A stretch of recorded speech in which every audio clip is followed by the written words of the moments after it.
A blessed one to you. Yes, and happy Easter. Your Eminence, so many people right now are feeling this tremendous anxiety, and they're saying, what do I turn to? What do I do now?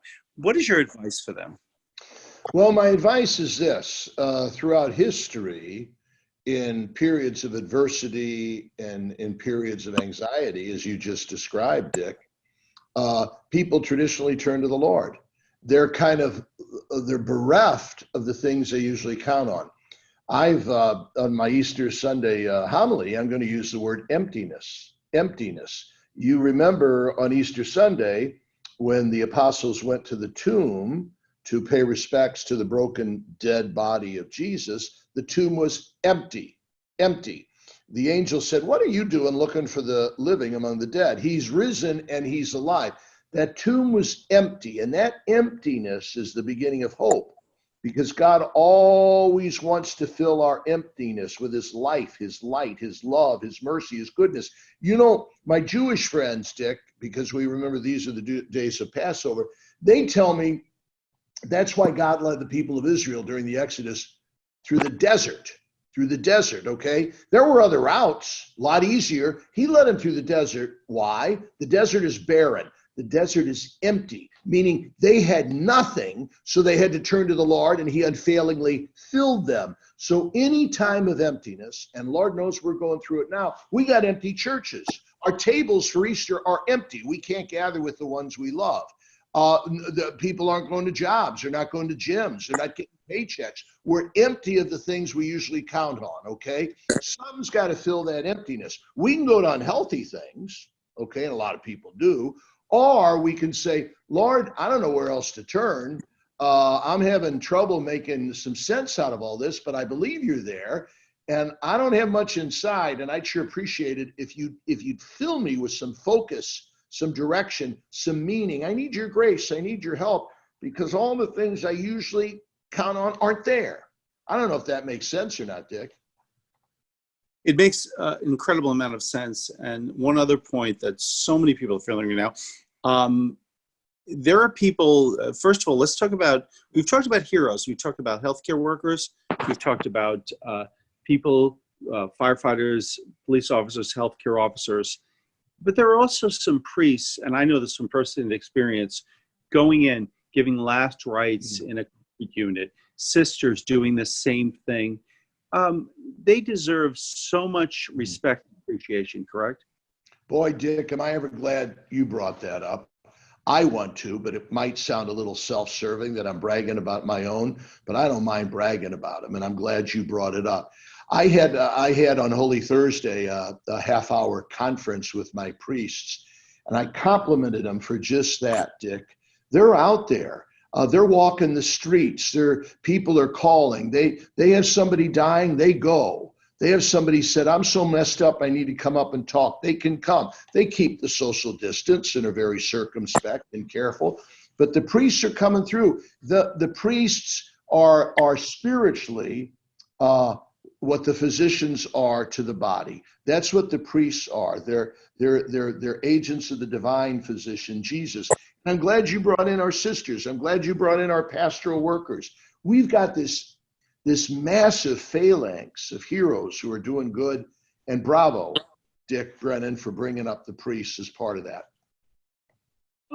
I also want to ask you, because it's a very troubling time for you, for older people who I also want to ask you, people of great faith, they may be in their 80s and they say, well, God will provide. But sometimes you want to say, okay, God will provide, but you got to really be careful. What do you say to them right now?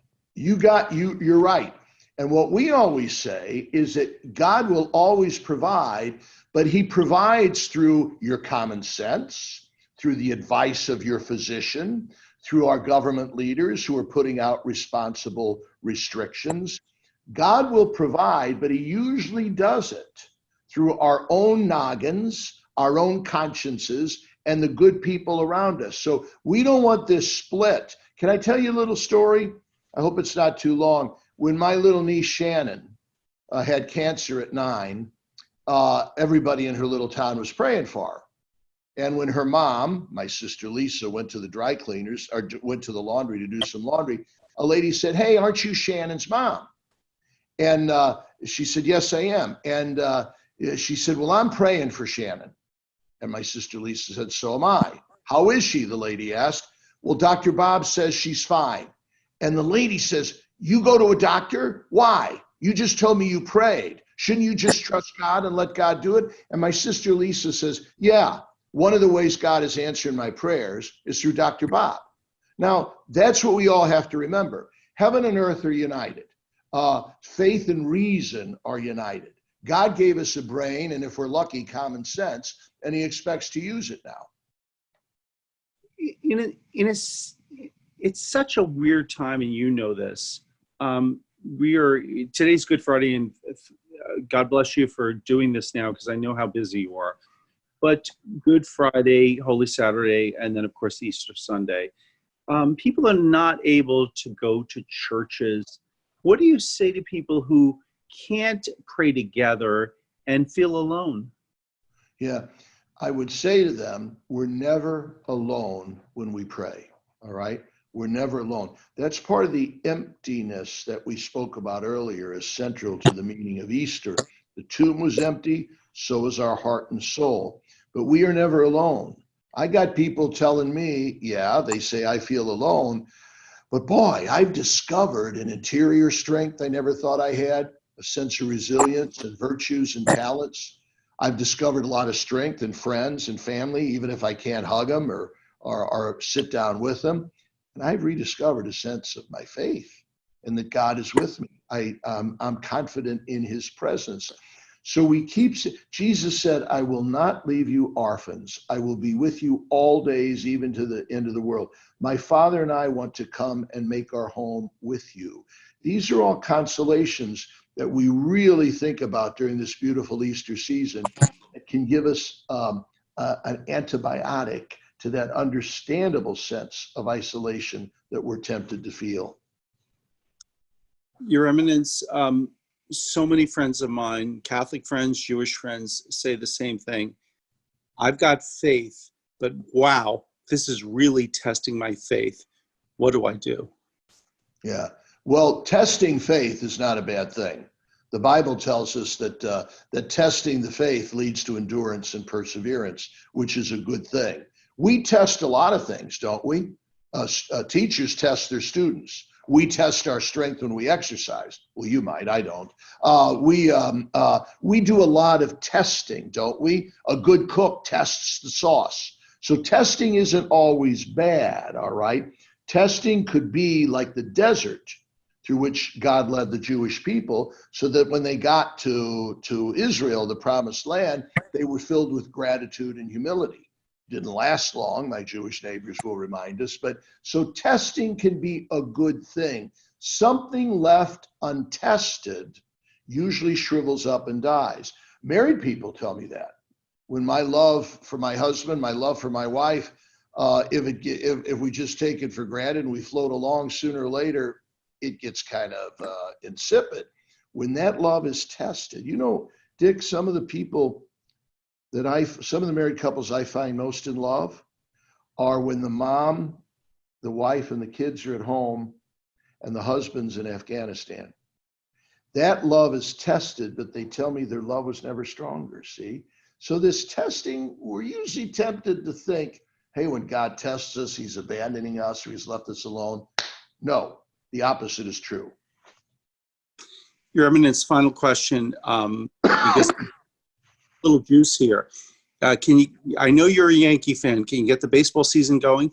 Oh, my Lord. I always use the analogy, Dick, of Lent is like spring training, getting ready for opening day, which is Easter. Bring it on.